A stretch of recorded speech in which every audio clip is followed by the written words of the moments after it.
Class 9th मैंने आपको पहले कबीरदास के दोहे पढ़ाए थे, अब बिहारी लाल के सेकंड दोहे, तो उसका भी जीवन परिचय मैंने बोला था आप पढ़ लेना, तो इसका भी आपने खुद पढ़ना है। मैं आपको उसके दोहे एक्सप्लेन करके बताती हूँ। नीति के दोहे हैं ये, दोहे की सप्रसंग व्याख्या।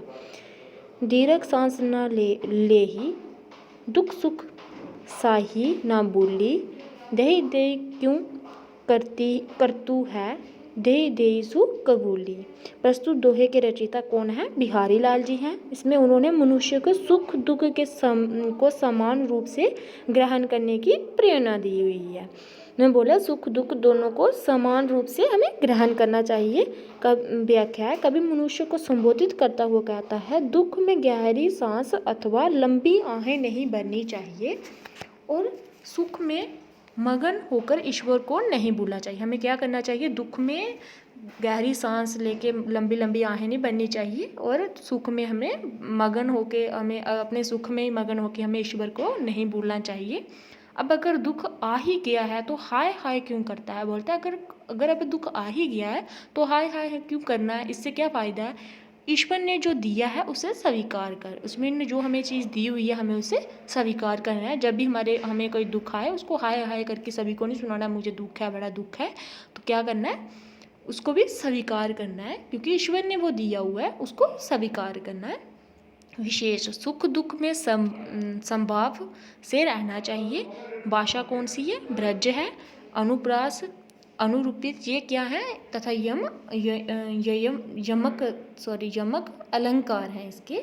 नर की अरु नल नीर की गति, एके करी जोई, चेतो नीचो हवे चले, तो ऊंचो होई। अब क्या है ये? प्रस्तुत दोहा कवि बिहारी लाल जी के हैं। इस दोहे में उन्होंने श्लेष अलंकार के माध्यम से, श्लेष एक अलंकार है, इसके माध्यम से नम्रता का महत्व प्रतिपादित किया हुआ है। व्याख्या उन्होंने क्या बताया हुआ? मनुष्य की तथा नल के पानी की दशा एक जैसी होती है। उन्होंने बोला मनुष्य की तथा और नल के पानी की दशा एक जैसी होती है। ये दोनों जितना नीचा होकर चलते हैं उतना ही ऊंचा उड़ते हैं। भाव ये है कि जल धरती के जितने नीचे से आता है उतना ही उसे ऊंचा चढ़ना पड़ता है। इसी प्रकार मनुष्य जितना विनम्र होकर संस्कारिक व्यवहार करता है, जैसे मतलब जितना बोलते हैं कि जितना पानी धरती के नीचे से आता है उसको उतना ही ऊंचा चढ़ना पड़ता है, क्योंकि धरती के नीचे से ऊपर धरती तक आना ऊंचाई इसको चढ़नी पड़ती है। उसी प्रकार मनुष्य क्या है? जैसे मनुष्य जितना विनम्र प्यार से संस्कारिक व्यवहार करता है उतना ही ऊंचा उड़ता है, उतना उसको ऊंचाई मिलती हैं, उतनी वो ऊंचाइयों पर जाता है, मान सम्मान का अधिकारी बनता है, उसको मान सम्मान मिलता है। जैसे सिर्फ विशेष में सिर्फ ये लिखना दोहा कौन सा है? अलंकार का चमत्कार है, सिर्फ बस ये लिखना है और नहीं लिखना है ये विशेष में। उसके बाद ये भी कवि ने मनुष्य को कैसे रहने के लिए कहा है? कवि ने मनुष्य को सुख दुख में संभाव से रहने के लिए, एक जैसा रहने के लिए कहा हुआ है। दे क्यों करतू है दे सुख बोल, मैं कौन से इसमें कौन से अलंकार हैं? इसमें मैंने पीछे भी बताया आपको, इसमें अनुप्रास, पुनरुक्ति, प्रकाश तथा यमक अलंकार है। मनुष्य को कैसे व्यवहार करना चाहिए? मनुष्य को विनम्र व्यवहार करना चाहिए। मनुष्य को मान सम्मान कब मिलता है? जब मनुष्य किसी से नम्रतापूर्ण मतलब बड़े प्यार से बात करता है तो उससे क्या मिलता है? मान सम्मान मिलता है। नर की अरु होई दोहे में किस अलंकार का चमत्कार है? इस दोहे में श्लेष अलंकार का चमत्कार है। वृंद के आगे दोहे पढ़ने हैं हमें, ये भी आपने खुद पढ़ना जीवन परिचय। इसके दोहे में एक्सप्लेन करके बताती हूँ।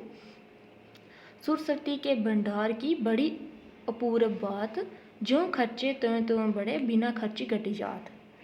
प्रस्तुत दोहे में रचयिता वृंद कवि हैं। इसके कौन है? इसके कवि वृंद है।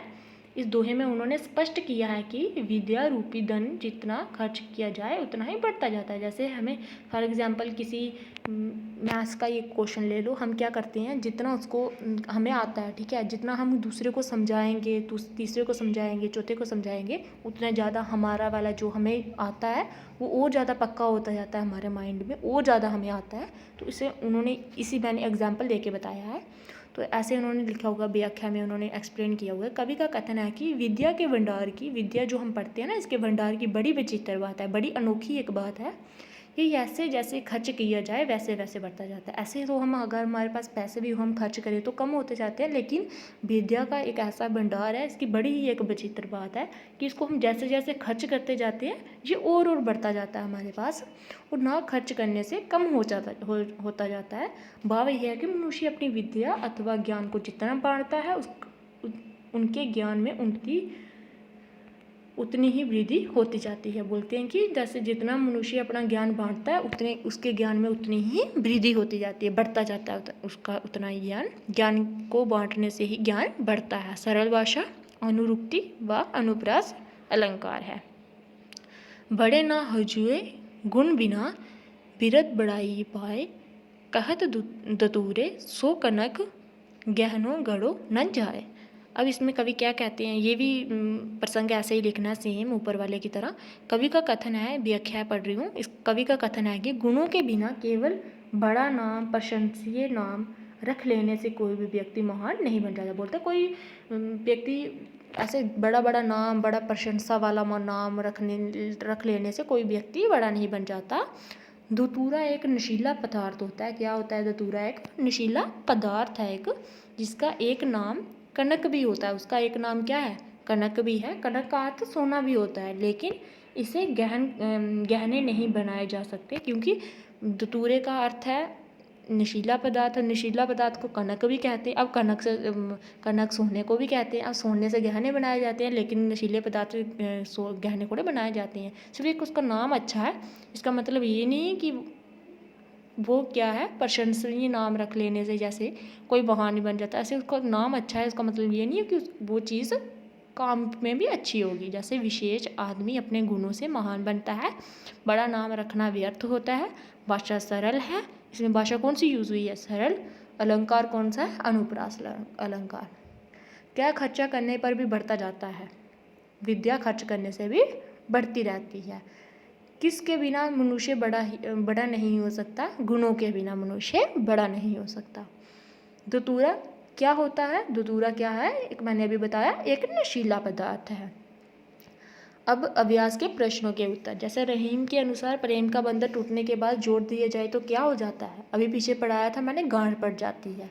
रहीम के अनुसार प्रेम का बंधन टूटने के बाद जोड़ दिया जाए तो उसमें गांठ पड़ जाती है। इसमें पहली जैसी बात नहीं रहती, उसमें क्या रहती, पहली जैसी बात नहीं रहती है।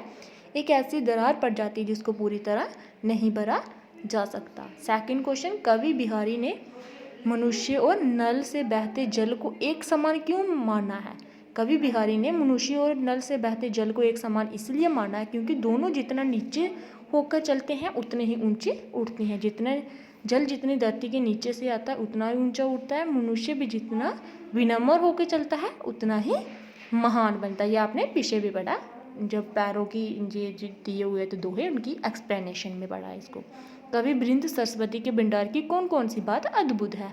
कवि वृंद सरस्वती के भंडार की इस बात को अद्भुत मानते हैं कि ज्ञान और विद्या का भंडार एक ऐसा भंडार है जिसे जितना खर्च किया जाए उतना ही बढ़ता जाता है, जबकि धन दौलत खर्च करने से कम हो जाती है। अंत, ज्ञान का प्रसार करने में कंजूसी नहीं बरतनी चाहिए, नहीं करनी चाहिए कंजूसी ज्ञान का प्रसार करने में। क्यों? क्योंकि ये जितना हम प्रसार करेंगे उतना हमारे पास बढ़ता जाएगा, धन दौलत की तरह कम नहीं होगा। नीति के दोहे में आपको कौन सा दोहा अच्छा लगा और क्यों? नीति के दोहे में मुझे बिहारी का दोहा बहुत अच्छा लगा। दीगर सांस ना लेही, दुख सुख साहिए ना भूली, दर दर क्यों करतू है, दर दर सा कबूली। इस दोहे में सुख दुख में संभाव से रहने के लिए कहा। मतलब उन्होंने बोला सुख और दुख में दोनों में हमें एक जैसा रहना चाहिए। ईश्वर, कई बार क्या होता है हमें बड़ा ज़्यादा खुशी मिल जाती है, हम ईश्वर को भूल जाते हैं उस खुशी में। हमें ऐसा नहीं करना चाहिए। हमें जहाँ हमें क्या मिलता है, दुख मिलता है, तो हम हाय हाय करके उसे बोलते हैं मुझे बड़ा दुख है वगैरह। ये चीज़ हमें नहीं करनी चाहिए। हमें क्या करना चाहिए? सुख और दुख दोनों में एक जैसा व्यवहार करना चाहिए, एक जैसा रहना चाहिए। ईश्वर द्वारा दिए गए सुख दुखों को समान रूप से ग्रहण करना चाहिए। नेक्स्ट जो भी होगी इसकी ग्रामर वगैरह क्वेश्चन आंसर होंगे मैं नेक्स्ट वीडियो में बताऊँगी।